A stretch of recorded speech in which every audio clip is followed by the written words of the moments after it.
Welcome to another episode of Kianski Car Stories. As you can see, we're back working on the ND Miata, and today we're going to upgrade the steering wheel. You touch it all the time, might as well feel good.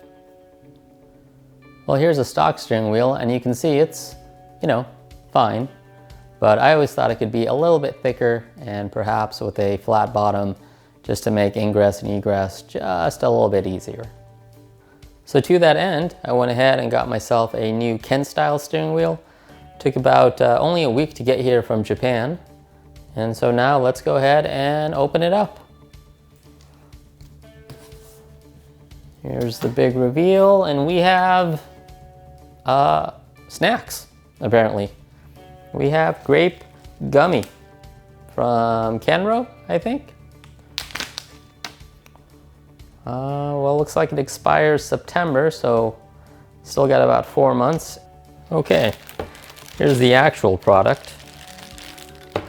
Got some nice padding on it, instructions, and a tool to release the springs that hold the airbag module inside the wheel. So that is very nice and handy. A lot of times people will use a Phillips head and it doesn't really have enough area on the end, and so you struggle with that. So you could use a punch, or if you get one from KenStyle, looks like they give one to you. And you get snacks. Amazing. Well, that looks nice.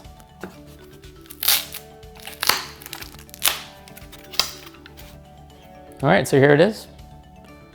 It's got nice pistol grips on the side, flat bottom, and of course we'll have to transfer all the trim pieces from the stock wheel to this one, but yeah, this looks really nice.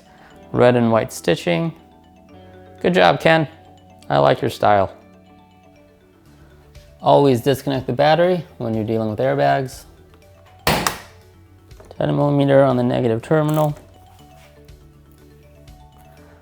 All right, so our buddy Ken did send us some instructions, and again, it's been a while since I practiced my Portuguese, but we got the tool. We're gonna have to press down on 3 different springs. So the wheel has 1 spring on the left side, 1 on the bottom, 1 on the right side. And you push down on that, go through the hole, push down, and then you should be able to pull out the airbag module, disconnect the connector, and then that is a 21mm nut. All right, we're gonna start with the one on the side. Okay.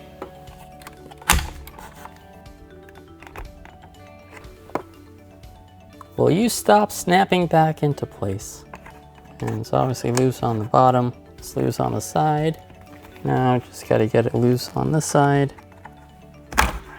And there we are. Now to get these connectors off, these black, I guess, safety pins, that needs to get pulled out to then release the connectors on the inside. Let's try using a pick and then a flathead. All right, so that kind of prevents the taps from moving on the inside. Okay, there's the second. See how easily this comes out. It's got tabs on the side, so squeeze on the side and pull it out.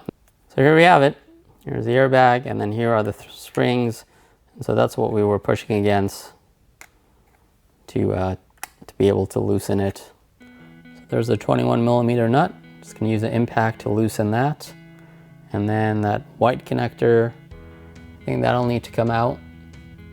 And then we should be able to pull it out. So one important lesson is once you get the nut loose, you want to keep a couple threads on there and then start tapping the wheel to pull it out.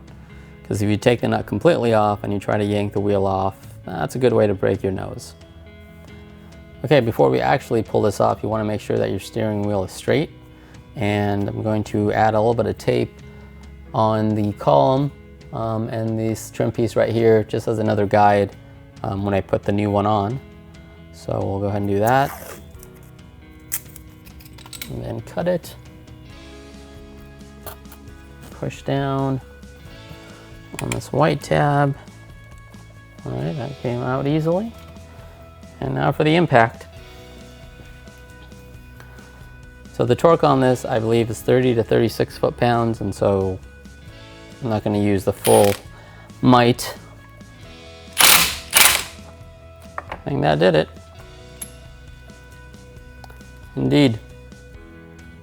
Okay, so again, we'll put the nut back on my hand, and now, well, that was easy. All right, now I'm going to take the nut off. I'm going to try to make another mark just on the spline and the shaft, just as another means of aligning this everything. And then, oh, there we go. Fish the airbag connector through, and there we have it. So now that we have this out, time to remove all the trim pieces and move it over to Ken's new wheel. Okay, now for probably the most time-consuming part of this is gingerly and carefully removing the trim pieces, hopefully without breaking any of the tabs. I saw someone mention that you can heat it up to loosen, the tabs and the pins, and I think that's a good idea. I'm going to try that.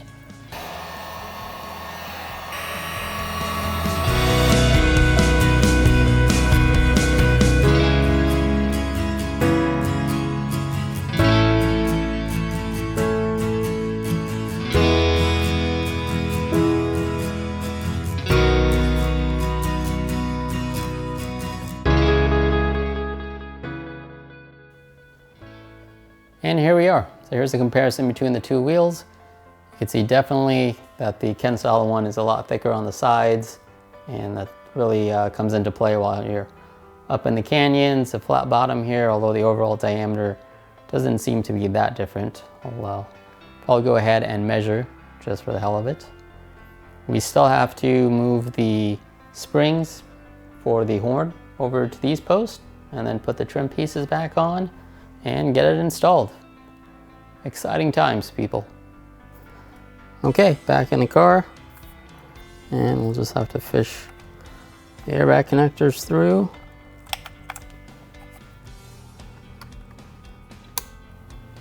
Okay, that's that connector, then the nut goes back on.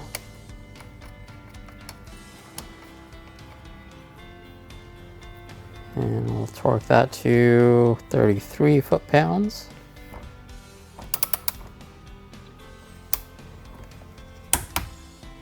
Now, we just got to put the airbag on. Nice color coordinated.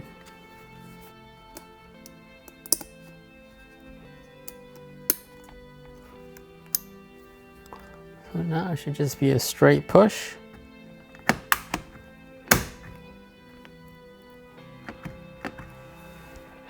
And we're good.